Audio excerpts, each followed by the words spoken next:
Oh my gosh, why does it zoom in when you do that? Okay.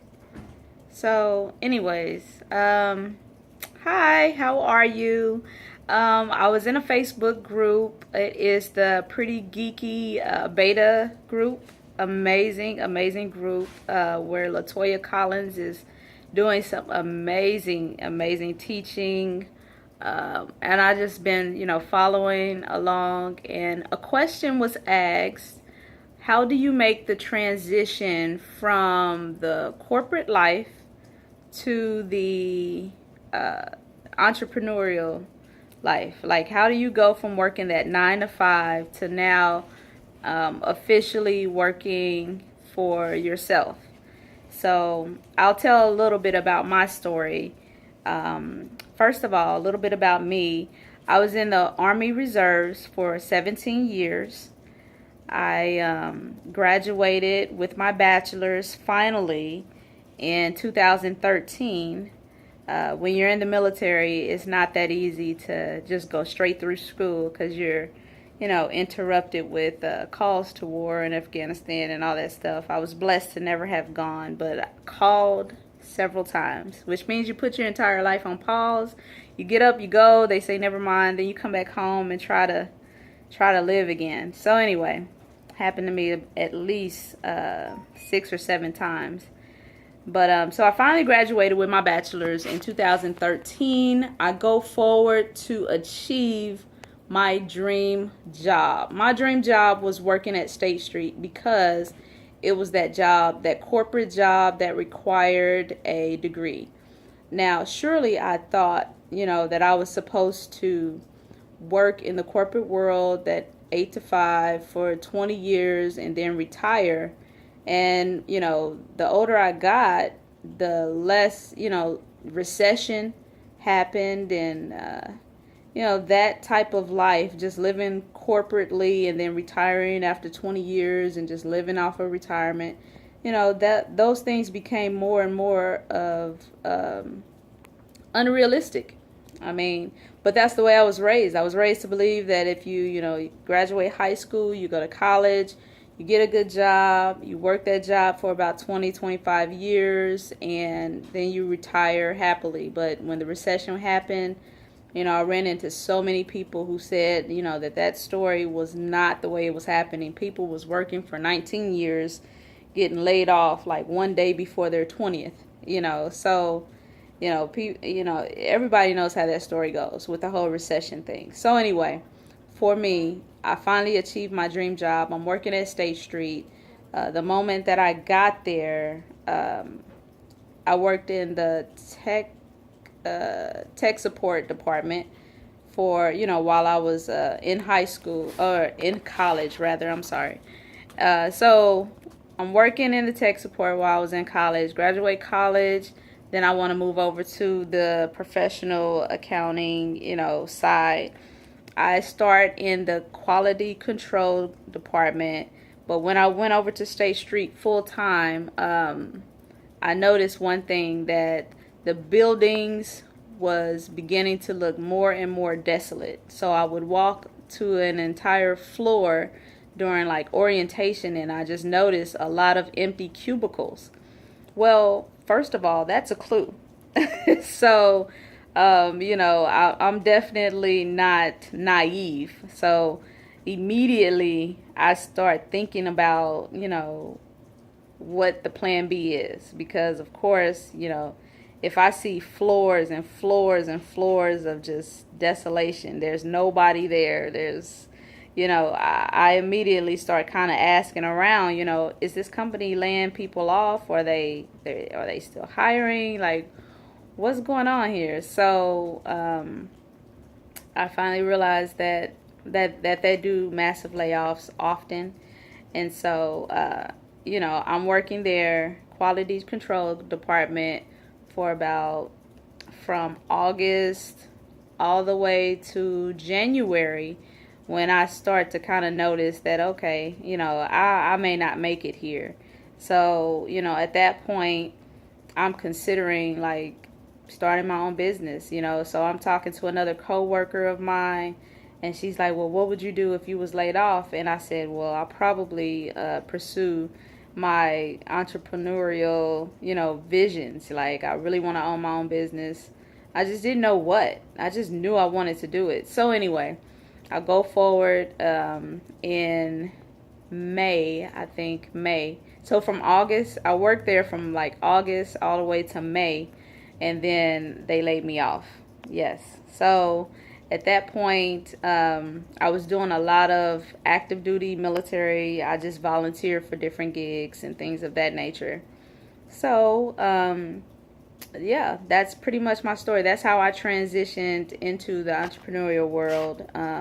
So what I ended up doing after I was laid off, I just started helping. I spent the entire summer doing different military duties, and that's how I stayed afloat.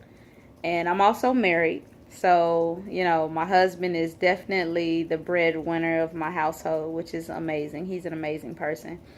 And so I spend the entire summer helping friends and family to get their business off the ground. I recognize that I have a bit of a knack for it, right? I'm just volunteering at different events, just helping out, giving advice of just what I do know, because I've had other businesses in the past, and I'm always, on a self-development type of mission. So I'm just helping different people out. I come up with this idea with someone to collaborate and, start helping different clients with whatever it is that they may need. Well, anyway, that didn't work out with that particular person. And so I came across a course, and I was looking for a work from home job. But instead of finding a job, I ended up finding a class. It's how to be a bookkeeper class. So I took the class. It was amazing how everything was perfectly lined up. Honestly, when I came across the class, I did not have the money to pay for this course, but I called the bank.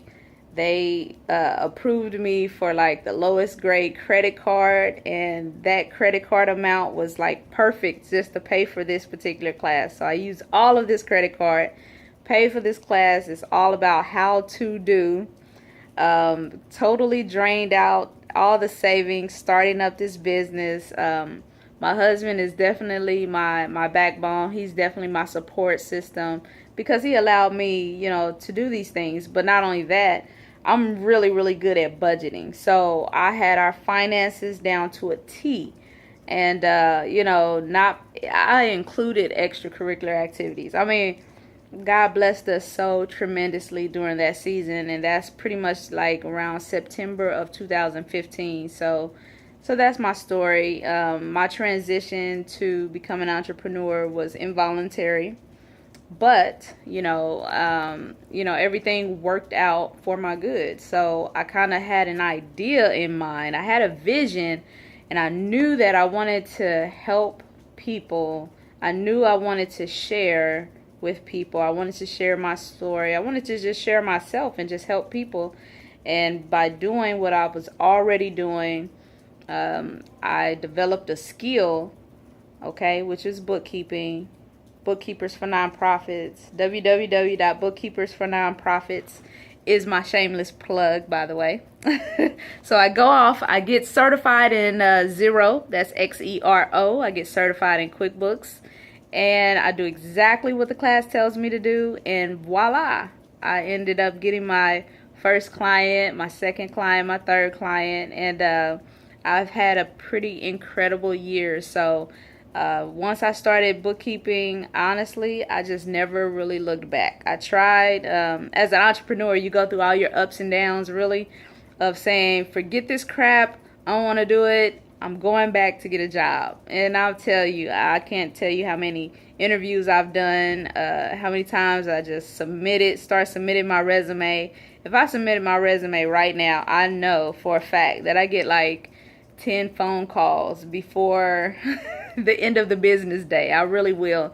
And I can have like a whole schedule full of interviews. But, I'm just crazy enough to just say, I'll just do this myself, you know. So I continue to endure the journey.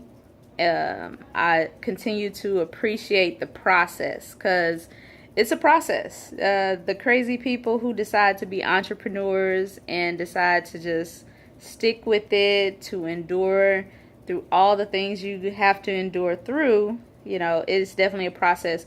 So anyway, that was in 2015 when I first started. Now it is 2017. I have grown tremendously.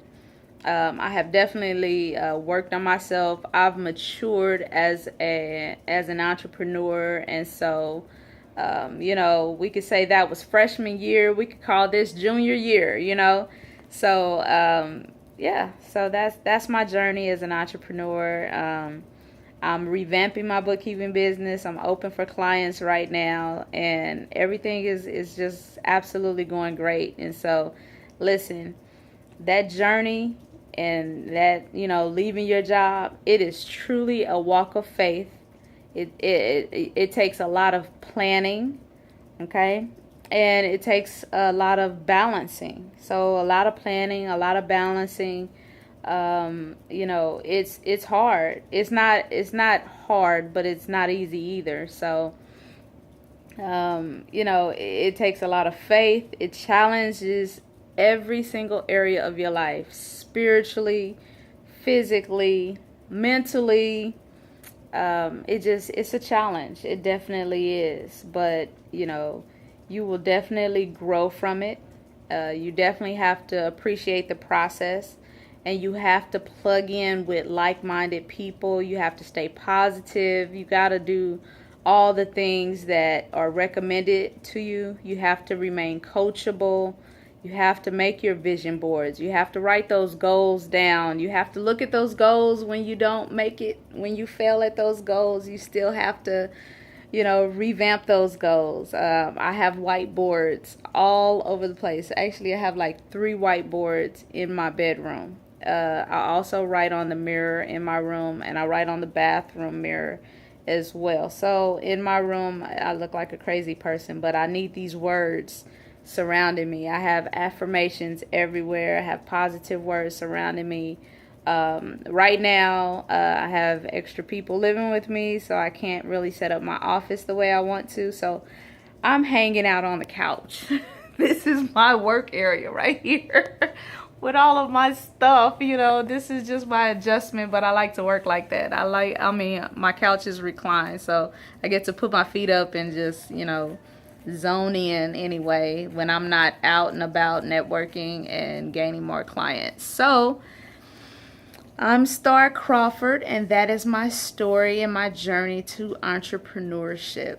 Oh, I also got involved in an MLM, so that's very fun as well. So I just basically used all the principles and all the motivational stuff I get from that. I also applied it just to my business, to my life, to every area of my life. So, all right, take care. That's my story.